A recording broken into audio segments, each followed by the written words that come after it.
Welcome, everybody, to Marvelous or the Death of Cinema. On this episode, we are talking about the Matt Johnson-directed Blackberry, semi-fictionalized account of the rise and fall of a Canadian company that made phones that were really popular when most of you were babies. I'm Discourse Stu.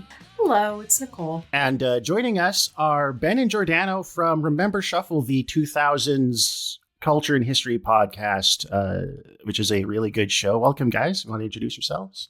Hey, I'm Ben. I'm half of Remember Shuffle. Very excited to be here to talk about one of my favorite Canadian films. Giordano and I are both grew up in southwestern Ontario, not that far from Waterloo. This is near and dear to our hearts. Yes, I'm Giordano. Also one half of Remember Shuffle. I went to Waterloo and I did hang out with vampires. Did you also rip your shirt off though? No, nobody at that school. That is it's the least fun school in Canada. And so I love its depiction of the type of people at Waterloo in the beginning so much. And it also features a couple of guys from Windsor. Ben and I are both from Windsor, Ontario. And this is probably the only movie to ever have been made featuring two guys from that city. So we love it. I adore this movie. Windsor's the one that's right across the river from Detroit, right? Indeed. That's correct. That's our claim to, that's the only reason anyone knows about us. So I'm from British Columbia. We hate Ontario out here. Sure. Canada is an intensely regionalistic country, and everybody out here resents Ontario and Quebec for getting all the money and the attention, even though it's really just because they have all the people. But don't tell anybody from BC that. They don't want to hear it. Mm-hmm. Much less Alberta. But I bring that up because this is a very, it's not just a Canadian, like a movie that was made in Canada, but it's a very Canadian movie. I feel like just tonally, thematically, it deals, I think, with some quintessentially Canadian themes, which we'll dive into later, and will require some explication for Nicole and our American listeners. Yeah, I in a rare turn, probably a first, I think, for the show, I am outnumbered. I am the lone American amongst a bunch of Canadians right now. Build the wall. We're coming down. That's one reason I like Matt Johnson, who's his scent has become so great to see lately, because he's one of the only, there are many Canadian filmmakers, obviously, like James Cameron, but you wouldn't know it from their work. Mm-hmm. And Matt Johnson makes movies whose primary themes are about being Canadian and has stayed there. And so he's really unique in that sense. Yeah, Canada, especially Nirvana, the band, the show, especially, and the movie most recently, Toronto is as much a character as anyone in the film. Absolutely. And that is also incredibly true of Blackberry. Also, maybe one of... Oh, sorry. I was going to say, there are so many jokes in Nirvana, the band, the movie, where you're the joke is that they're in Toronto here, right?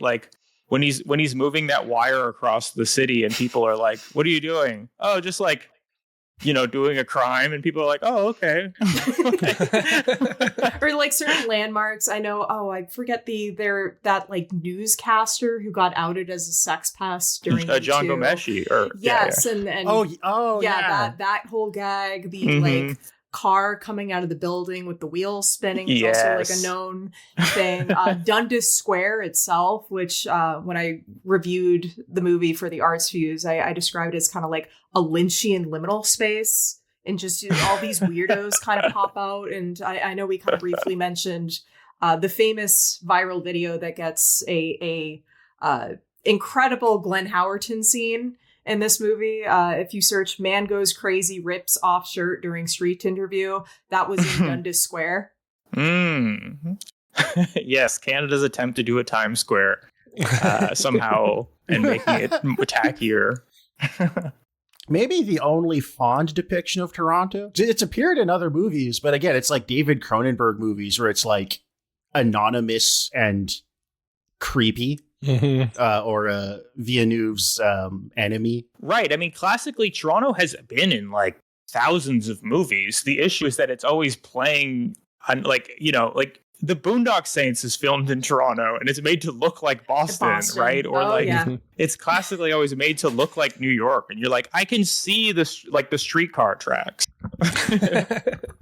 And so to see a movie where it's playing itself is wild. I lived in Vancouver, so same thing. You're especially like I was rewatching the X-Files, and it's just like Houston, Texas. I can just see the SkyTrain going by in the back. So should I attempt a concise plot summary, and then we can kind of freely roam over the movie? Yeah, for sure. Just to give context to anyone listening who maybe doesn't know it. So Blackberry is, again, it's very fictionalized, and we'll dig into that later. It's a very fictionalized telling of the story of the company Research in Motion, which created the BlackBerry, which was basically the first smartphone, except it had a keyboard instead of a touchscreen. And it stars J.A. Bruchel, or is it Baruchel? Bruchel? I've heard it as like Bruchel. That's one of those names you only read and you never find yourself having to say out loud. Yeah, did his agent get back to you about? You pronounce your last name, man. Baruchel, I think it is. Baruchel, okay. Yeah.